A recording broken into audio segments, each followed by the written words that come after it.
Hi hello welcome to our channel Teju's పదాల పదనిసను.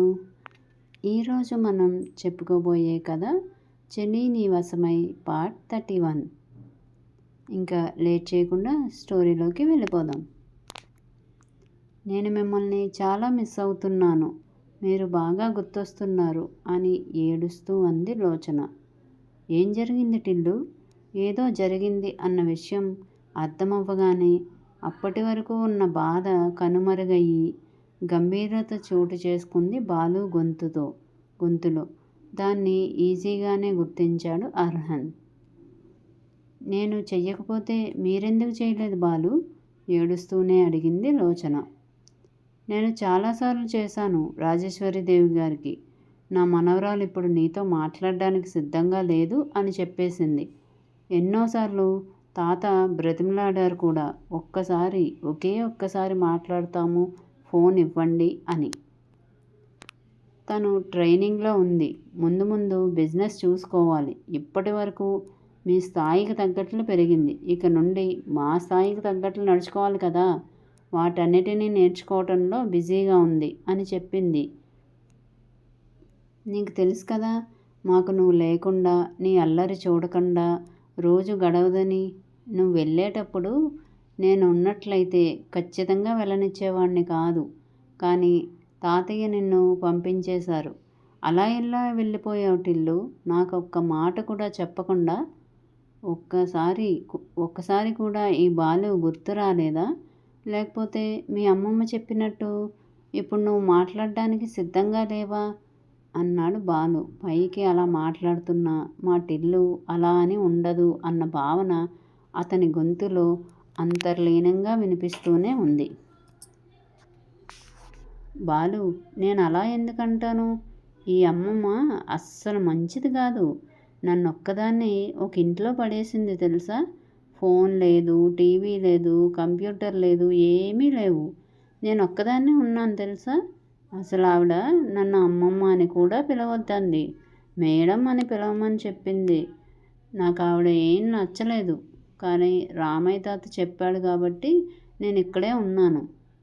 నాకు ఇక్కడేం నచ్చలేదు, నేను మన ఊరు వచ్చేస్తాను ఏడుస్తూ వెక్కిళ్ళ మధ్య చెప్పింది లోచన. ఎప్పుడైతే లోచన నాకు ఇక్కడ ఏం నచ్చలేదు, నేను మన ఊరు వచ్చేస్తాను అందో ఆ క్షణం అర్హన్కి చాలా కోపం వచ్చింది. లోచన తనని వదిలి ఎక్కడ వెళ్ళిపోతుందో అన్న భయం కూడా వేసింది. ఆ భయంతోనే ఏయ్ అన్నాడు కాస్త కోపంగా.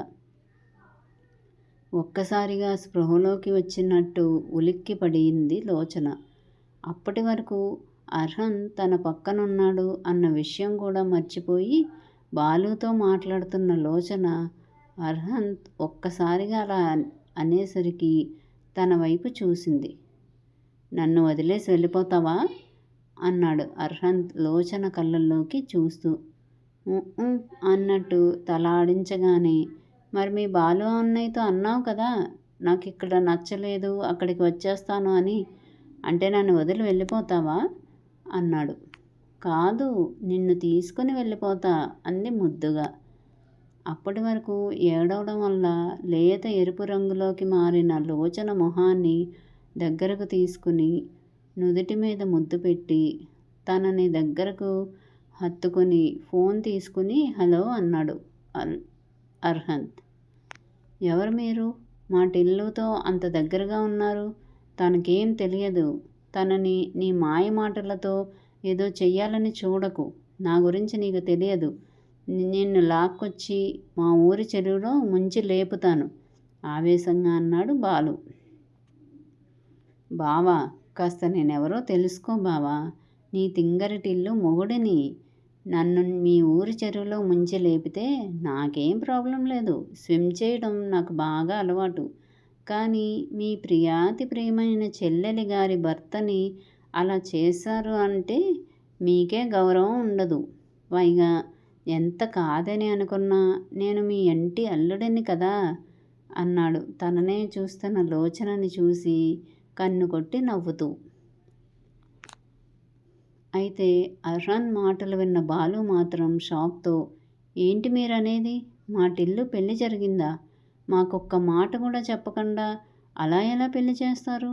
అసలు మీరు నిజంగానే మా టిల్లు భర్తనా అని నమ్మలేనట్టు అడిగాడు బాలు. మీ టిల్లునే అడగండి అని ఫోన్ లోచనకి ఇచ్చాడు అర్హన్. కానీ తనని మాత్రం కౌగిలి నుండి వేరు చేయలేదు. టిల్లు, అతను చెప్పేది నిజమేనా? ఫోన్ లోచన దగ్గరకు వచ్చిందా లేదా అన్న విషయం కూడా తెలుసుకోకుండా అడిగాడు బాలు. అవును బాలు, నాకు బావకి పెళ్ళి జరిగింది. అమ్మమ్మ గంట ముందు నాకు చెప్పింది పెళ్ళి అని. అమ్మమ్మ చెప్పినట్టు వినమని తాతయ్య చెప్పారు. నేను ఎదురు చెప్పలేకపోయాను అంది కాస్త భయంగా. నీకేమన్నా పిచ్చా? అసలు ముక్కు మొహం తెలియని ఆవిడ వెనక వెళ్ళటమే తప్పు అంటే మళ్ళీ పెళ్లి చేసుకున్నావా? తాతయ్య మాట ఇచ్చారు కదా అని నీ జీవితాన్ని నాశనం చేసుకుంటావా? అసలు తను ఎలాంటివాడో ఏంటో తెలియకుండా ఎందుకు ఈ పెళ్ళికి ఒప్పుకున్నావు టిల్లు? ఒక్క ఫోన్ చేస్తే మేము నీ దగ్గరకు వచ్చేసేవాళ్ళం కదా. మాకు చెప్పకుండా ఇంత పెద్ద నిర్ణయం ఎలా తీసుకున్నావు టిల్లు అని కాస్త కోపంగా మరి కాస్త భయంగా అడిగాడు బాలు. బాలు అంది మెల్లగా అతని కోపంలో న్యాయం ఉందని. నీకేం తెలియదు బుజ్జమ్మ, అసలు అలా ఎలా ఒప్పుకున్నావు? నాతో చెప్పాలని ఒక్కసారి కూడా అనుకోలేదా అని బాధగా అడిగాడు బాలు. నాకు వేరే దారి లేదు కదా బాలు. తాతయ్య చెప్పినట్టు ఆవిడ చెప్పిన మాట వినాలి కదా. నాకు ఇక్కడ ఏం తెలియవు, ఎవరూ తెలియదు. కనీసం నాకు ఫోన్ కూడా ఎవరూ ఇవ్వలేదు. నేనేం చెయ్యను? ఆవిడ చెప్పింది వినటం తప్ప. అసలు వచ్చాక కూడా నన్ను ఇంటి కోడలిగా యాక్సెప్ట్ చెయ్యలేదు తెలుసా. బావకి నేను ఎలానో నచ్చాను కాబట్టి కొన్ని రోజులకి మమ్మల్ని విడదీసేయాలని అనుకుంది. కానీ బావ చాలా మంచివాడు. వాళ్ళ నానమ్మనే ఎదిరించారు. ఇంకా నేనే ఆయన భార్యని అని, ఈ ఇంటి కోడల్ని అని గట్టిగా చెప్పారు. నాకు బావ చాలా నచ్చారు తెలుసా అని ఒక ఫ్లోలో చెప్పేస్తూ, ఇంకా బావ నాకు బోలెడు డ్రెస్సులు తెప్పించారు. ఇంకా నా కోసం నాతో కలిసి వ్రతం కూడా చేశారు. ఇంకా నన్ను వేరే రూమ్లో కూడా ఉండనివ్వలేదు. నన్ను తనతోనే తన రూమ్లో పడుకోమని చెప్పాడు. నా కోసం టైం టు టైం ఫుడ్ కూడా రూమ్లోకే తెప్పిస్తున్నారు. బావ అత్తయ్య తప్ప మిగిలిన వాళ్ళకి నేను నచ్చలేదు. బావ వాళ్ళ నాన్న అయితే నా పాదం మంచిది కాదు అన్నారు తెలుసా. చివరి మాటలు మాత్రం ఏడుస్తూ చెప్పింది లోచన. మా టిల్లు పాదం మంచిది కాదని చెప్పింది ఎవరు? అసలు ఆయనకి కళ్ళు లేవేమో. ఒకసారి మీ బావకి ఇవ్వు, నేను మాట్లాడతాను అన్నాడు బాలు తన కోపాన్ని కంట్రోల్ చేసుకుంటూ. బాలు, బావ నీకు కూడా బావనే కదా అంది కాస్త కోపంగా. బాలు అర్హన్ని బావగా యాక్సెప్ట్ చెయ్యలేదు అన్న కోపం అది. బావనే, నీ బావ అన్నాడు బాలు కాస్త అసహనంగా. బాలు అంది కాస్త కోపంగా. నేను మీ బావని చూడకుండా నీ భర్తగా యాక్సెప్ట్ చెయ్యలేను టిల్లు. ముందు ఒకసారి అతనితో మాట్లాడేది. ఫోన్ ఇవ్వు అన్నాడు. ఆ మాటలన్నీ వింటున్న అర్హన్ హలో అన్నాడు. మా టిల్లు పిచ్చిది. తాళిబంధం అంటే ఏంటో చిన్నప్పటి నుండి చాలా కథలుగా చెప్పి పెంచాడు మా తాతయ్య తనని. మీరు తాళి కట్టారు కాబట్టి మీరే తనకి సర్వం అని నమ్ముతుంది. దాన్ని అడ్వాంటేజ్గా తీసుకొని ఏదో చెయ్యాలని అనుకోకండి. తన పెళ్ళి తర్వాత టిల్లు ఇక్కడి శివాలయంలో చేయాల్సిన పూజలు చాలా ఉన్నాయి. అప్పటి వరకు తను పవిత్రంగా ఉండాలి. మీ భాషలో చెప్పాలంటే కన్యగా ఉండాలి. అది తనకి మీకు కూడా చాలా మంచిది.